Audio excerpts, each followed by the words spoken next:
स्वागत है आप सभी का ITI SKG study YouTube channel में। और इस वीडियो में हम लोग ITI second year electrician theory का इम्पोर्टेंट क्वेश्चन को करेंगे, जो CBT कंप्यूटर बेस्ड एग्जाम के लिए इम्पोर्टेंट होगा। ये सेकेंड ईयर के छात्रों के लिए है और इलेक्ट्रीशियन छात्रों के लिए है, तो बने रहेगा वीडियो के अंत तक, समझिए इसको गौर से। ये है 11 नंबर से क्वेश्चन से हम स्टार्ट किए हैं। पहले वाले जो है क्लास आप नहीं देखे हैं तो चैनल को प्लेलिस्ट में जाना पड़ेगा। देखिए 1 से 10 तक ले हम लोगों ने क्वेश्चन को कर चुके हैं। जो यहाँ पे DC जनरेटर से पहले था और वो भी जनरेटर से है, अभी जो है ये जनरेटर से है। और ये जो आपका नीमी पर से क्वेश्चन है, नीमी क्वेश्चन है जो आप लोग यहाँ पे पढ़ रहे हो, ठीक है, नीमी। चलिए बिना देर के क्लास को स्टार्ट करते हैं। चलिए यहाँ पे देख लीजिए 11 नंबर है, गतिशील रूप से प्रेरित EMF के लिए सूत्र क्या है। यहाँ पे पूछ रखा है गतिशील रूप से प्रेरित EMF इलेक्ट्रोमोटिव फोर्स के लिए सूत्र क्या है। क्या है ये सूत्र? BL वोल्ट है, या BL साइन थीटा वोल्ट है, या BL साइन थीटा वोल्ट है, या BL कॉस थीटा वोल्ट है। बताइए राइट आंसर कौन सा होगा। देखिए हम आपको बता दें, जो गतिशील रूप से प्रेरित EMF इलेक्ट्रोमोटिव फोर्स के लिए जो सूत्र होता है वो कौन सा होता है।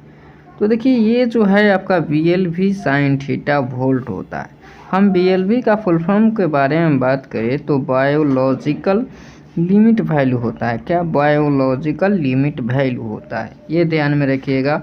और यहाँ जो गतिशील रूप से प्रेरित EMF के लिए सूत्र जो होता है BL साइन थीटा होता है। क्या? BL साइन थीटा होता है। चलिए यहाँ पे अगला क्वेश्चन देख लीजिए। यहाँ पे 12 नंबर क्वेश्चन है और क्या पूछ रखा है, चुंबकीय क्षेत्र की दिशा ज्ञात करने के लिए किस नियम का उपयोग किया जाता है। यहाँ पे पूछ रखा है जो चुंबकीय क्षेत्र की दिशा हमको ज्ञात करना है। जो आप मेरा जो है चुंबकीय क्षेत्र की दिशा है और उसको ज्ञात करना है। कैसे आप यहाँ पे उपयोग क्या आप कीजिएगा, कौन से नियम का हम उपयोग करते हैं।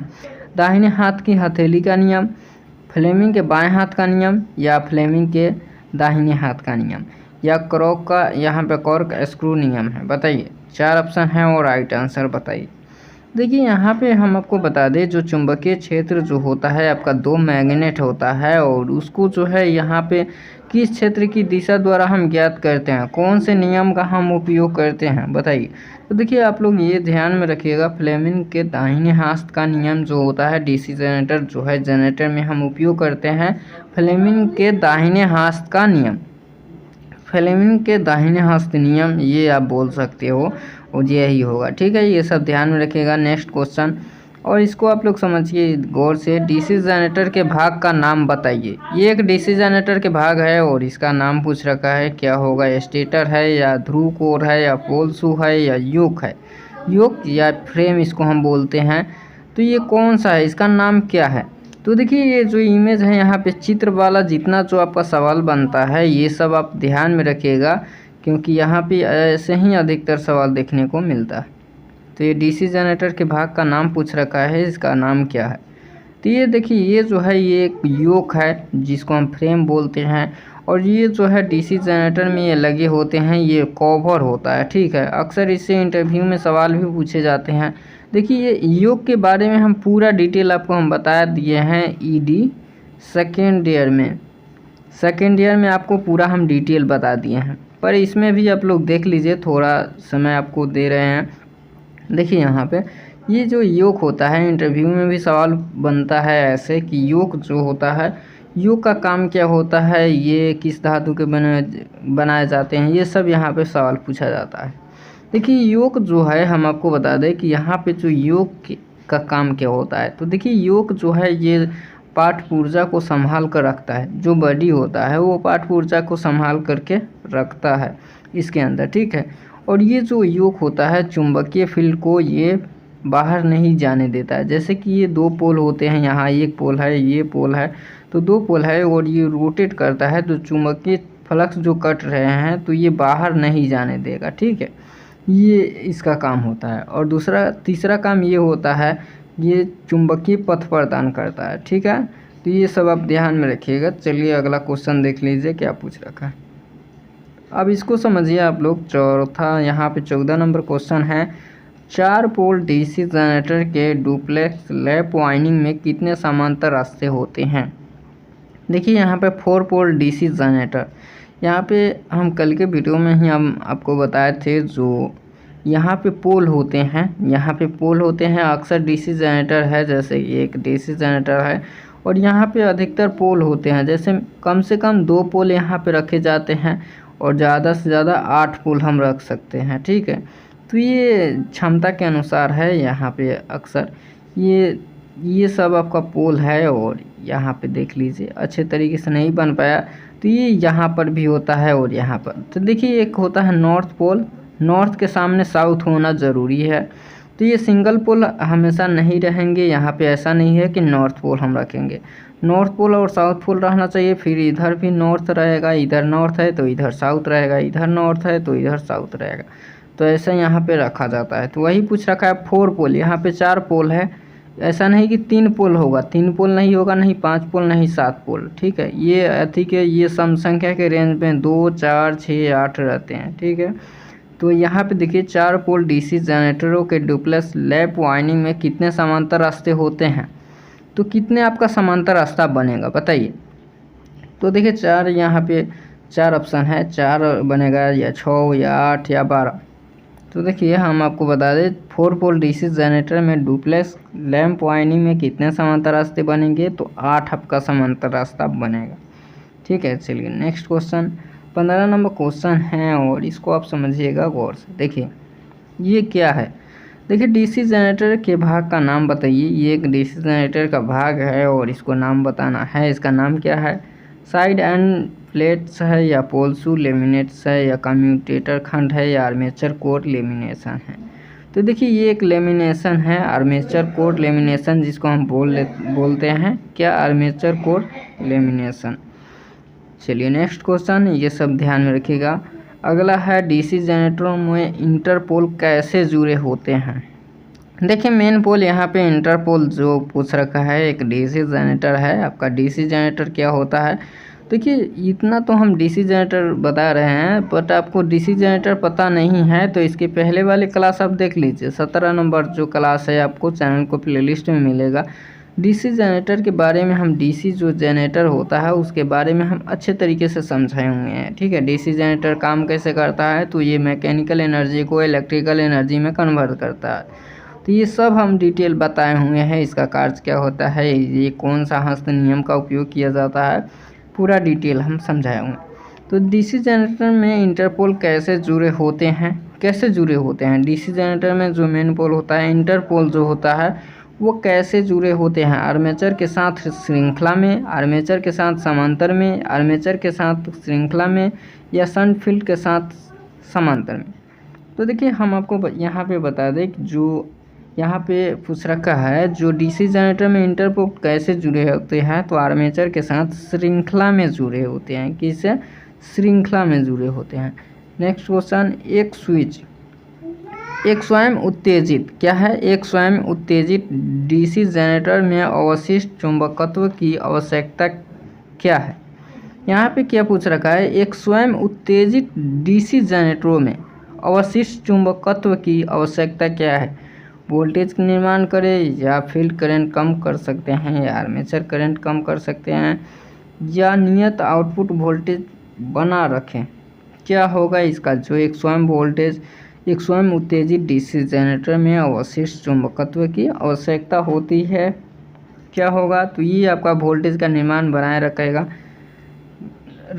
वोल्टेज का निर्माण करें, ये वोल्टेज का निर्माण करें क्या है, तो वोल्टेज का निर्माण करें। चलिए नेक्स्ट क्वेश्चन, ज़्यादा समय नहीं क्योंकि कम समय है आपके पास और अब यहाँ पे अच्छी तैयारी कीजिए।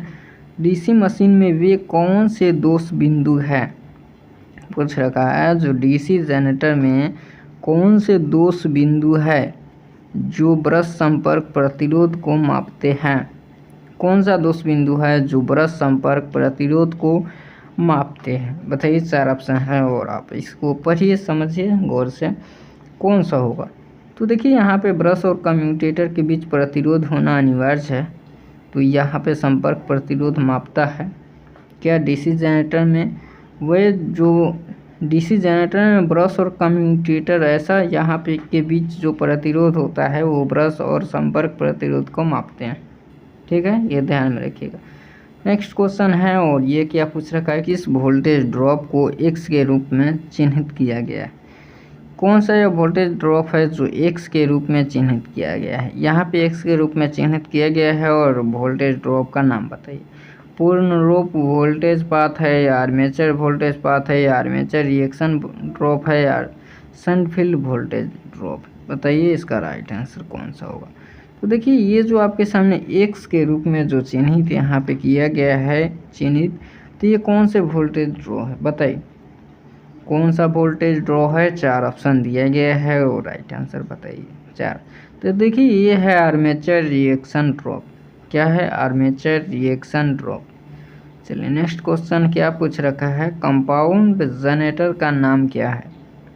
ये जो आपके सामने कंपाउंड जनरेटर का नाम पूछ रखा है ये क्या है, कंपाउंड जनरेटर का नाम क्या है यदि शंट फील्ड आर्मेचर के साथ समांतर में जुड़ा हुआ है। जो शंट फील्ड आर्मेचर के साथ यहाँ पे समांतर में जुड़ा हुआ है, सीरीज में नहीं समांतर में, कौन होगा, लॉन्ग शंट कंपाउंड संचयी होगी क्या विभेदक की होगी कि या लघु शंट, कौन होगा बताइए। तो देखिए ये जो आपके सामने होगा ये लघु शंट होगा, लघु शंट होगा। यदि कंपाउंड जनरेटर का नाम यही होगा कि यदि शंट फील्ड आर्मेचर के साथ समांतर में जुड़ा है तो वो लघु शंट होगा। ठीक है, चलिए नेक्स्ट क्वेश्चन। अगला क्वेश्चन है क्यों एक डीसी जनरेटर के आर्मेचर कोर पटलित है। क्यों एक डीसी जनरेटर का आर्मेचर कोर पटलित है, तो वो भंवर धारा हानि को कम करने के लिए, क्या वो भंवर धारा हानि को कम करने के लिए। चलिए नेक्स्ट क्वेश्चन यहाँ पे देख लीजिए, डीसी जनरेटर का आर्मेचर प्रतिरोध बहुत कम क्यों है। देखिए जो डीसी जनरेटर का आर्मेचर का जो प्रतिरोध होता है वो बहुत कम क्यों रखा जाता है, क्यों होता है, उसका कारण क्या है। आर्मेचर धारा कम करता है या आर्मेचर वोल्टेज ड्रॉप को कम करता है या कम वजन के साथ आर्मेचर चलाए या आर्मेचर का तापमान कम करे। यहाँ पे वही पूछ रखा है जो डीसी जनरेटर में आर्मेचर प्रतिरोध बहुत कम क्यों है, क्यों पूछ रखा है। तो देखिए यहाँ पे जो है आपका आर्मेचर प्रतिरोध आर्मेचर वोल्टेज ड्रॉप को कम करने के लिए, क्या आर्मेचर वोल्टेज ड्रॉप को कम करने के लिए। नेक्स्ट क्वेश्चन यहाँ पे देख लीजिए, समय कम है, एग्ज़ाम नज़दीक है। डीसी जनरेटर को घड़ी की दिशा में क्यों चलना चाहिए, यहाँ पे क्लॉकवाइज क्यों चलना चाहिए।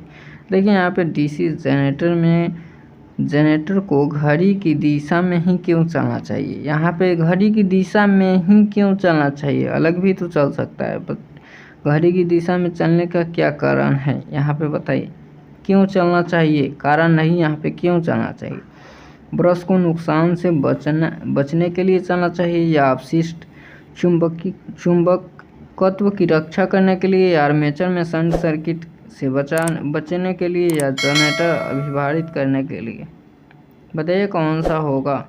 तो देखिए डीसी जनरेटर में जो होता है घड़ी की दिशा में इसलिए हम चलाते हैं, देखिए डीसी जनरेटर में जो घड़ी की दिशा में इसलिए हम चलाते हैं जो अवशिष्ट चुंबकत्व की रक्षा करे, क्या अवशिष्ट चुंबकत्व जो होता है चुंबकत्व की रक्षा करने के लिए, यह सब आप ध्यान में रखिएगा। चलिए नेक्स्ट क्वेश्चन अगला क्या पूछ रखा है और यहाँ पे ध्यान दीजिए, और बड़े डीसी जनरेटर में घुमावदार क्षतिग्रस्त क्यों प्रदान किया जाता है।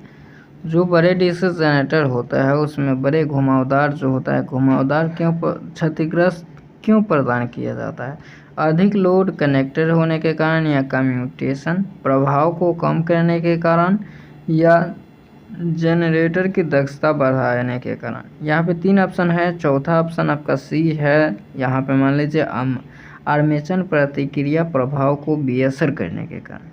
तो ये आपका सी नंबर ही राइट आंसर आपका हो जाएगा। जो आपका बड़े डीसी जनरेटर में घुमावदार क्षतिग्रस्त क्यों प्रदान किया जाता है, तो बाई यहाँ पे आर्मेचर प्रतिक्रिया बेअसर होने के कारण। ठीक है, आर्मेचर प्रतिक्रिया प्रभाव बेअसर होने के कारण, ये आप ध्यान में रखिएगा। चलिए नेक्स्ट क्वेश्चन, डीसी जनरेटर के वोल्टेज का निर्माण करने में विफलता होने का क्या कारण है। डीसी जनरेटर के वोल्टेज का निर्माण करने में विफलता होने का क्या कारण है, तो क्या कारण हो सकता है, और आप लोग कमेंट बॉक्स में ज़रूर जवाब दीजिए। तो देखिए, फील्ड प्रतिरोध क्रांति प्रतिरोध से ऊपर होने के कारण ये होता है। डीसी जनरेटर में जो वोल्टेज का निर्माण करने का जो विफलता होने का जो कारण होता है, फील्ड प्रतिरोध क्रांति प्रतिरोध से ऊपर हो जाने के कारण हो जाता है। ठीक है, तो चलिए, आशा करता हूँ यहीं पे आज वीडियो को एंड करते हैं। आशा करता हूँ जो है आप लोगों का क्लास अच्छा लगा होगा। अच्छा लगा है तो एक लाइक कीजिएगा, चैनल पर नया हो तो चैनल को सब्सक्राइब ज़रूर कीजिएगा, ताकि अगला वीडियो हो या कोई अपडेट हो तो आपको मिलता रहे। मेरा एक टेलीग्राम चैनल है ITS का जी स्टडी, उसको भी ज्वाइन कर लीजिए, ताकि कोई अपडेट आए या इन्फॉर्मेशन हो तो आपको जल्द से जल्द मिलता रहे। चलिए, मिलते हैं नेक्स्ट वीडियो में। वीडियो अंत देखने के लिए आपका बहुत बहुत धन्यवाद।